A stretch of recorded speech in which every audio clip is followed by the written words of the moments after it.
মানিক, মানিক, কোথায় তুই? কি ব্যাপার মা, তুমি এখানে? আরে আমাদের কাজের ছেলেটা আছে না, ওকে তো দেখতে পাচ্ছি না, তুই দেখছিস? না মা, কাজের ছেলেকে কোথাও দেখি নাই আমি, হয়তো বাইরে গিয়েছে, এই জন্যই তুমি দেখছো না। ও হতে পারে। আচ্ছা তুই কলেজে যাবি না? না মা, আসলে আমার শরীরটা না আজকে ভালো লাগতেছে না, আমি আজকে কলেজে যেতে পারবো না। মা তুমি একটা কাজ করো না, যাও না, তুমি যে কাজে যাচ্ছিলে। কি বলছিস? তোর শরীর খারাপ লাগতেছে? কি জ্বরটা আসলো নাকি? দেখি তো। না মা, তোমার দেখতে হবে না, আসলে আমি একটু রেস্ট করলেই ঠিক হয়ে যাবে। তাছাড়া যদি আদা দিয়ে এক কাপ চা হতো, অনেক ভালো লাগতো খেলে। আচ্ছা মা, তুই চিন্তা করিস না, আমি এখনই তোর জন্য আদা চা বানিয়ে নিয়ে আসতেছি।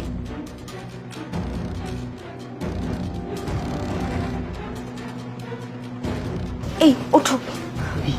এই তুমি যে বললে তোমার মা বাসায় নেই, হ্যাঁ তাহলে তোমার মা তোমার রুমে কি করছিল? হ্যাঁ আরে আমি তো জানি যে মা বাইরে গিয়েছে, আমি তো বুঝতেই পারি নাই যে মা হঠাৎ করে আমার রুমে চলে আসবে। তুমি একটা কাজ করো, মা আবার ফিরে আসবে চা নিয়ে, তুমি ওই যে ওই জায়গায় গিয়ে লুকায়া থাকো, যাও তাড়াতাড়ি। আমি তো একটু হলেই ধরা পড়ে যেতাম।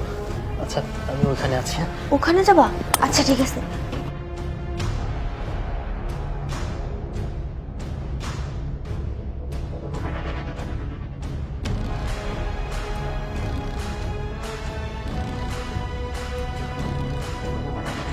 মা, এই যে নে তোর চা। ঠিক আছে মা। শোন, আমি তো বাইরে যাচ্ছি, তো খাবারটা রেডি আছে, চাটা খেয়ে খাবারটা খেয়ে নিস। আর মানিক আসলে ওকে বলিস ঘরগুলো একদম অগোছালো আছে, ওগুলো যেন পরিষ্কার করে একটু গুছিয়ে রাখে, ঠিক আছে? আচ্ছা ঠিক আছে মা, যাও তুমি। আচ্ছা।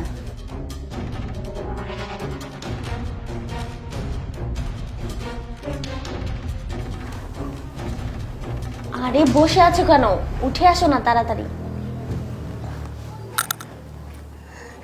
আরে রাখো তো, তোমাকে আমি কফি বানিয়ে খাওয়াবো। তাই নাকি? তোমার হাতের কফি খেলে না আমি পুরো অস্থির হয়ে যাই, পাগল হয়ে যাই, বুঝছো? আমি তো এখন তোমাকে পাগলই করব, তোমার মা নেই আর পুরো বাসায় এখন খালি শুধু তুমি আর আমি। চলো তাহলে। এই তো আমি বের হয়েছি, আর বেশিক্ষণ লাগবে না। হ্যাঁ আচ্ছা রাখ, আমি এখন আসতেছি। আরে আকাশে তো মেঘলা, মনে হচ্ছে বৃষ্টি হবে। আমি তো ছাতাও নিয়ে আসি নাই, যাই ছাতাটা নিয়ে আসি।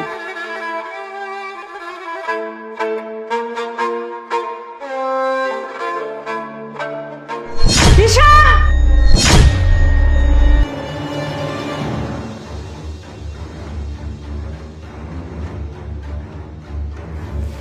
তিশা, আমি যে কি দেখতেছি, মানিক তোর বিছানায় তোর সাথে, হ্যাঁ, আর ও না বাইরে গেছিল, কখন আসলো? আসলে মা তুমি যাওয়ার পর পরই ও চলে এসেছিল, আর তাছাড়া আমার চোখে যেন কি পড়েছে, শরীরটাও খারাপ, এই জন্য ভাবলাম যে ওকে বলি একটু দেখে দিতে। চোখে কি কিছু পড়েছে নাকি শরীরটা দেখছে, না তোর সাথে শুয়েছিল, কোনটা বলবি? ম্যাডাম কি সব কইতেছেন? ওই যে আপনি যখন যাইতেছিলেন তখনই আমি আপনার পিছন দিয়ে আইছি, আপনি খেয়াল করেন নাই। আর ওই যে ম্যাডাম দেখলাম যে অসুস্থ শুয়ে আছে, এই জন্য ওই যে চোখে কি পড়ছিল এটা দেখার জন্য আমি জাস্ট এখানে আইছি। একদম মিথ্যা কথা বলবো না, আমি এইমাত্র গেলাম আসলাম, কই কই তোমাকে তো দেখিনি, তুমি পিছন আসছো মানে কি বলতে চাচ্ছ তুমি সেটা বলো। ম্যাডাম অযথাই রাগারাগি করতেছেন কেন? আসলে আপনি ভুল ভাবতেছেন, আমি ওই যে এই ঘর পরিষ্কার করার লেগে আইছিলাম। আর এই যে ম্যাডাম ম্যাডাম আমারে কইলো যে ওই যে চোখে জন্য কি পড়ছে তাই আর কি আমি ওই দেখতে গেছি। আপনি বিশ্বাস করেন, তাছাড়া কোনো কিছুই না। আর একটাও মিথ্যা কথা বলিস না, আমি যা বোঝার ভালোভাবেই বুঝতে পারছি। হ্যাঁ কি ভাইছিস, আমি কিছু বুঝতে পারি না? আমি কি ভাত মাছ খেয়ে বড় হই নাই? লজ্জা করে না তুই এরকম কাজটা করতে পারলি? আর এই তিশা, তুই কিভাবে পারলি আমার মেয়ে হয়ে সাধারণ এক কাজের লোকের সাথে এই কাজটা করতে? একবারও ভাবলি না? একবারও তোর মান সম্মানের চিন্তা হলো না? লজ্জা করে না তোর? তোর কোন দিক দিয়ে আমি কমতি রাখছি? কোনো কিছু অভাব রাখছি? কখনোই না। এত কষ্ট করে তোকে আমি মানুষ করতেছি, আর তুই না কিচ্ছি। আমার ভাবতেই লজ্জা লাগতেছে যে তুই আমার পেটের সন্তান, তুই কিভাবে পারলি আমার মেয়ে হয়ে এই জঘন্য কাজ করতে? বল। দেখো মা, মানিক আমার বয়ফ্রেন্ড, ও কোনো কাজের ছেলে না, আর এই ব্যাপারটা তুমি জানো না। আর তুমি জানবেই বা কি করে? ওকে আমি কাজের ছেলে সাজিয়ে এই বাড়িতে নিয়ে আসছি শুধু আমরা ভালোভাবে থাকতে পারি, যাতে দেখা করতে কোনো অসুবিধা না হয় আর তুমি যাতে বাধা না দাও। যেহেতু আজকে সবকিছু সামনেই চলে এসেছে, আর কোনো মিথ্যা বলতে চাই না। ও কিন্তু সাধারণ কোনো ছেলে না, ও শিক্ষিত এবং বড় লোকের ছেলেই। শুধু আমার ভালোবাসার টানে ও আমাদের বাড়িতে কাজের ছেলে সেজে এখনো পড়ে আছে।